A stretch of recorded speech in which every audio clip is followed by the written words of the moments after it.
Assalamualaikum warahmatullahi wabarakatuh. Halo teman-teman, perkenalkan nama aku Maulidah Fauzia dari kelas 12-2. Pada video kali ini, aku akan membahas tentang masuknya Jepang ke Indonesia. Simak terus ya.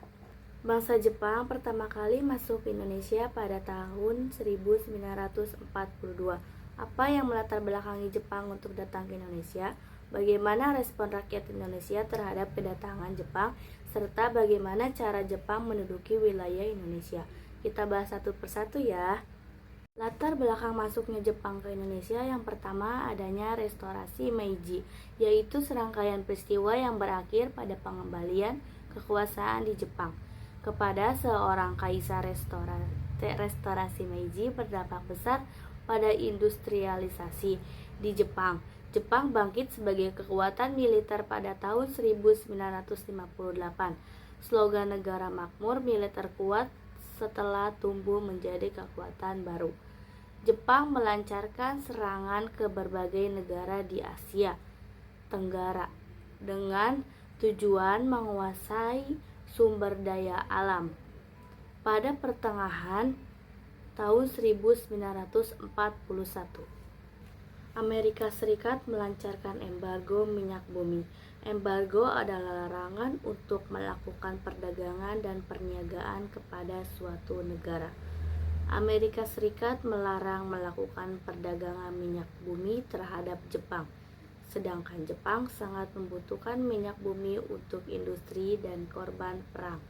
Akhirnya, pada tanggal 8 Desember 1945, tanpa orang Jepang melancarkan serangan pengeboman Pearl Harbor untuk menyerang Angkatan Laut Amerika Serikat di Pasifik.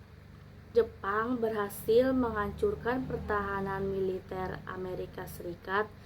Serangan Jepang juga diarahkan ke Filipina dan kemudian ke Indonesia dengan tujuan untuk mendapatkan cadangan logistik dan bahan industri perang seperti minyak bumi, timah, dan aluminium. Persediaan minyak bumi di Indonesia diperkirakan dapat mencukupi kebutuhan Jepang selama Perang Pasifik. Proses pendudukan Jepang di Indonesia pasca serangan Pearl Harbor pada Desember 1941. Akhirnya pada Januari 1942, Jepang mendarat dan memasuki Indonesia melalui Ambon. Pada saat itu, Kaile dan pasukan Australia berusaha menghalangi, namun kekuatan Jepang tidak terkalahkan. Jepang kemudian berhasil menguasai seluruh kepulauan Maluku. Selanjutnya, Jepang juga menguasai Tarakan dan Balikpapan, Kalimantan Timur. Kemudian masuk ke Pontianak dan menyerang Pulau Sumatera pada Februari 1942. Jepang mulai melakukan serangan ke Pulau Jawa setelah berhasil menguasai beberapa wilayah di Indonesia.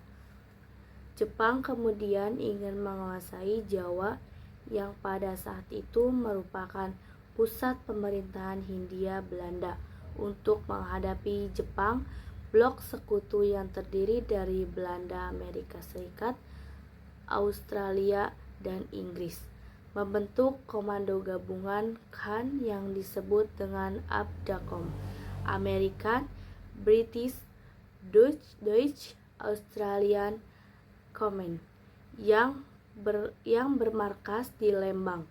Pada tanggal 1 Maret 1942, pasukan Jepang yang dipimpin oleh Jenderal Imamura mendarat di Jawa. Alih-alih menyerang Jakarta, pasukan Jepang justru melakukan pendaratan di 3 tempat, yaitu Banten, Eretan Indramayu, dan Bojonegoro. Lokasi pendaratan ini tidak diduga-duga oleh Belanda. pasukan Jepang dengan cepat menyerbu pusat-pusat kekuatan Belanda, hingga akhirnya pada tanggal 5 Maret 1942, kota Batavia sebagai pusat pemerintahan Belanda berhasil jatuh ke tangan Jepang. Pasukan Jepang terus bergerak dan berhasil menguasai kota Buitenzorg, atau yang sekarang kita sebut kota Bogor. Lalu diikuti oleh kota-kota lainnya yang dengan mudah dikuasai oleh Jepang. Hampir tanpa perlawanan, akhirnya pada tanggal 8 Maret 1942, pasukan Belanda menyerahkan Jawa ke tangan Jepang.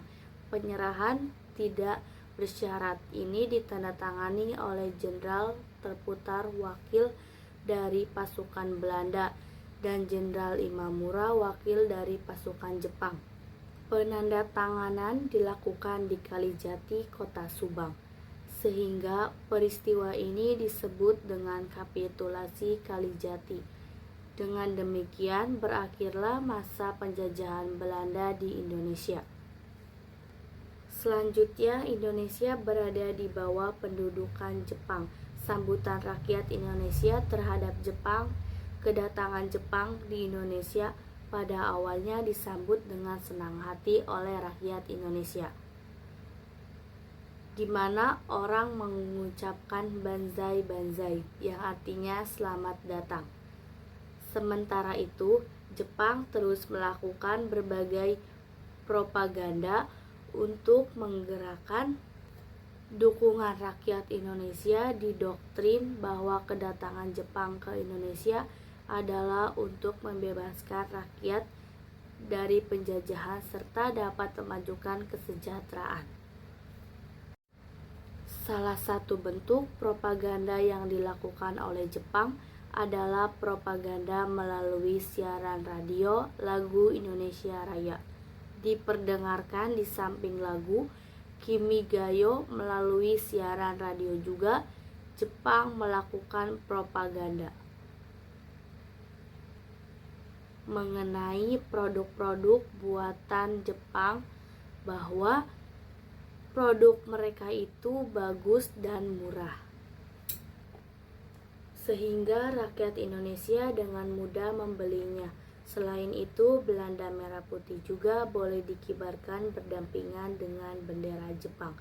Propaganda juga dilakukan oleh Jepang melalui program Pan-Asia, di mana Jepang akan memajukan dan menyatukan seluruh rakyat Asia untuk meneguhkan propaganda Pan-Asia. Jepang juga membentuk gerakan 3A dengan semboyan Jepang Cahaya Asia, Jepang Pelindung Asia, dan Jepang Pemimpin Asia. Pembentukan pemerintahan militer Jepang di Indonesia. Sejak menduduki Indonesia, Jepang mengubah Indonesia menjadi pemerintahan yang bercorak militer pada pertengahan tahun 1942.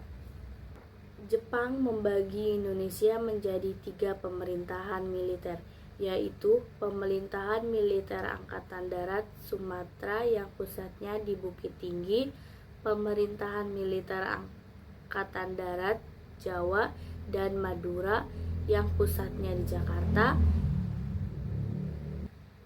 yang kemudian pasukan ini ditambah dengan Angkatan Laut untuk daerah Kalimantan, Sulawesi, dan Maluku yang pusatnya di Makassar.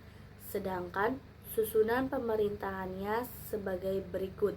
Yang pertama, Panglima Tentara yang kemudian disebut dengan Seiko Shikikan atau Panglima Tertinggi, yang pada saat itu dijabat oleh Jenderal Hitoshi Mamura.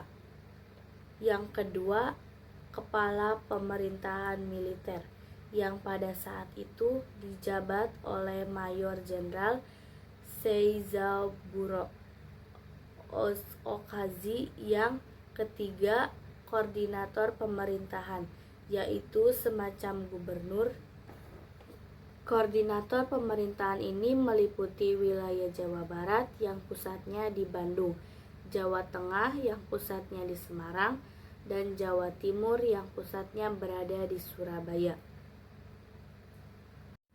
Jepang juga membentuk kesatuan polisi militer.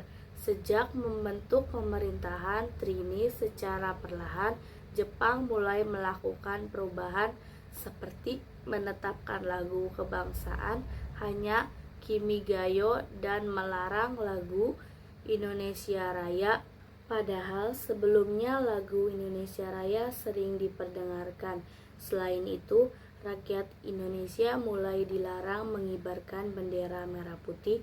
Tiap tahun rakyat Indonesia juga harus merayakan hari raya tahun Kosetsu, yaitu hari lahirnya Kaisar Hirohito. Pembentukan pemerintahan sipil Jepang di Indonesia pada Agustus 1942.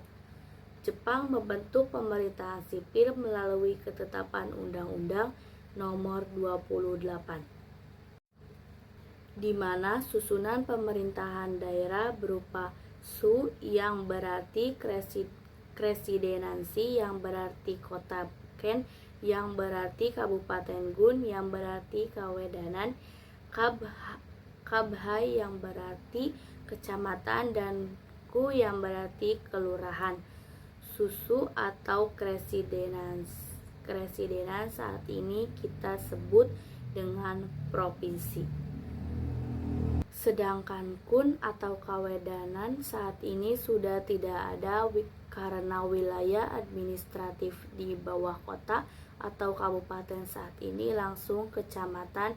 Ya pun itu Jepang juga membentuk Tonarigumi yang pada masa sekarang kita sebut dengan rukun tetangga atau RT. Dulu Tonarigumi dibentuk dengan tujuan untuk mengawasi gerak-gerik rakyat agar dapat dipantau oleh pemerintah Jepang. Jepang telah mewarisi sistem pemerintahan militer dan sipil yang sampai saat ini masih kita gunakan. Sekian video pembelajaran dari aku. Semoga bermanfaat ya teman-teman. Dadah, terima kasih.